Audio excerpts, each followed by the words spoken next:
But if you think of the great teachers, not just yogis, right? Joseph Campbell, where you stumble, there lies your treasure. It's beautiful. Right? Rumi, the wound is where the light enters you. Right? Carl Jung, enlightenment isn't imagining figures of light. It's about making the darkness conscious. Right? Heart of Yoga, Krishnamacharya. Yoga is a process of bringing the unconscious to the light of conscious awareness. So it doesn't, and even Einstein, there's just so many of these great thinkers that are speaking to yoga and lived it in their own dharma. And so I just try to bring that all in. And so the chakras specifically for my own life and healing were where I was like, ding, ding, ding, ding, ding. And I was led through not quite the same type of process, but given these tools that helped me to overcome a very damaged childhood, which modern therapy didn't touch it, being shifted around and shuffled and didn't touch it, it didn't heal it. And I knew early on that if I was going to make a difference in the world and if I was going to heal myself, it takes work, right? You have to get your hands dirty, right? You have to get into that grit and say, I don't want to operate from this anymore.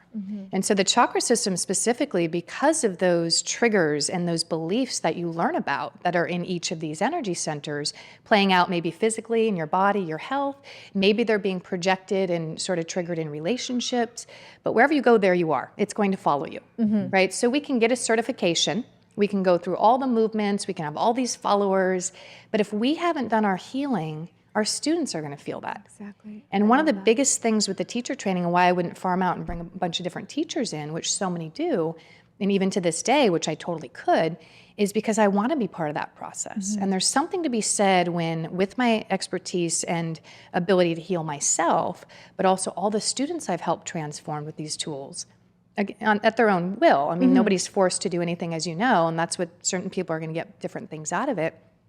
But there's something to be said to witness that, and it is like a rebirthing. And to see someone finally clear out all that they are not and get a glimpse of who they are and then what they could do with that.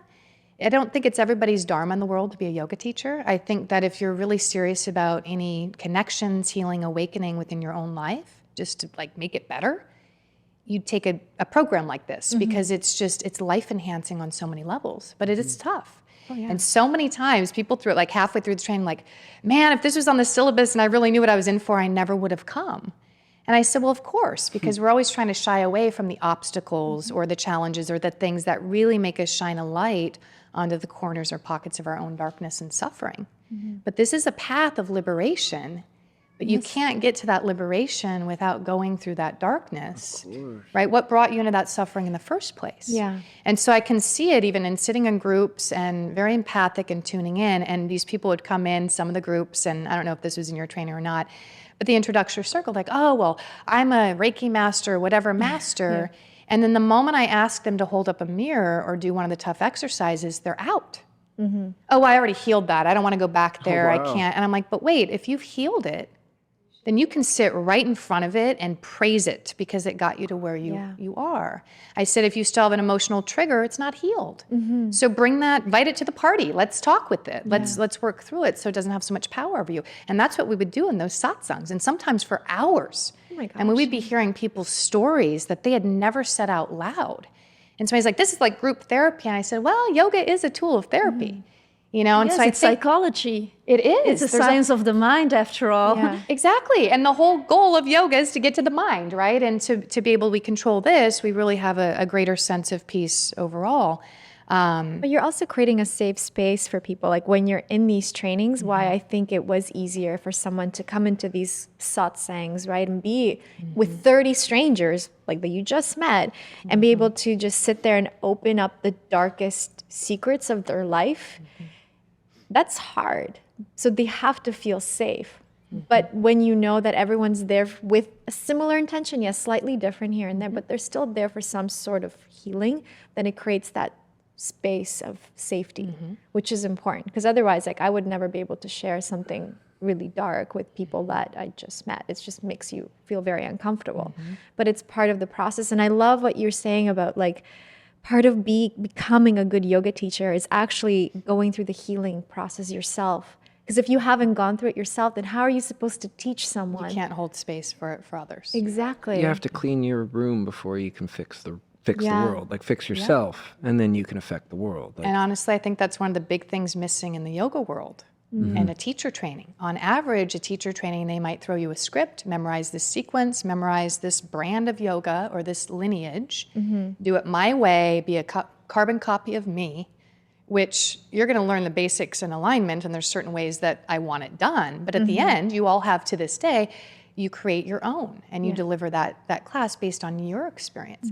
So going back to that too, this idea of experiencing it.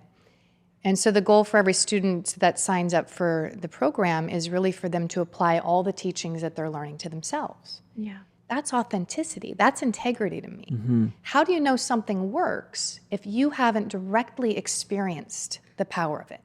You can read about it, right? There's all these ways in which we can infer wisdom, and it's laid out in the sutras, but direct experience is not negotiable, right? That direct experience is what gives you that moment of saying, and some people, it might be rearranging their body so they don't feel pain anymore. And they're like, whoa, that direct experience of anatomy and alignment, now I get why you keep correcting us every time you come around and you won't let us, misalign, right? Or maybe it's the breath work or it's the chakras, and they didn't even realize they were operating from an outdated conditioning from a childhood that may have been obviously traumatic. It might have been they barely even noticed what happened, and yet they're still glitching on these certain things within their mind that are preventing them from living fully. Yeah. And so until we can really experience the power, but again, we can't do that if the guide isn't there to lead us through that fire, which sometimes doesn't feel like a metaphor. It feels like you're actually in the fire, right? Of like, okay, let me burn off all that I'm not.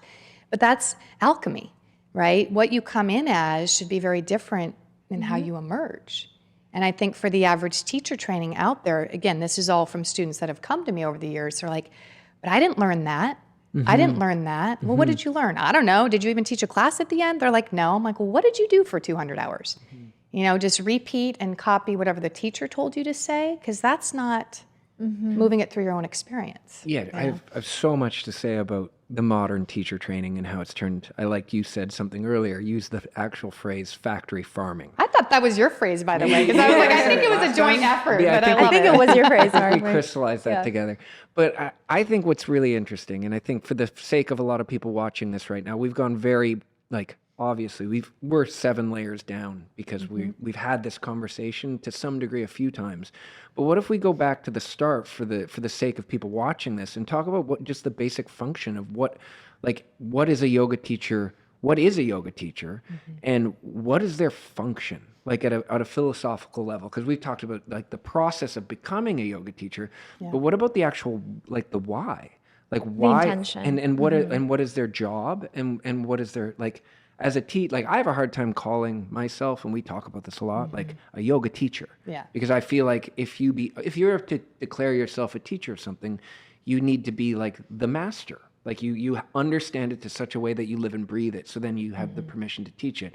And I think to me, it's almost a sense of I try my best to live a yogic life, and I try to teach my experiences.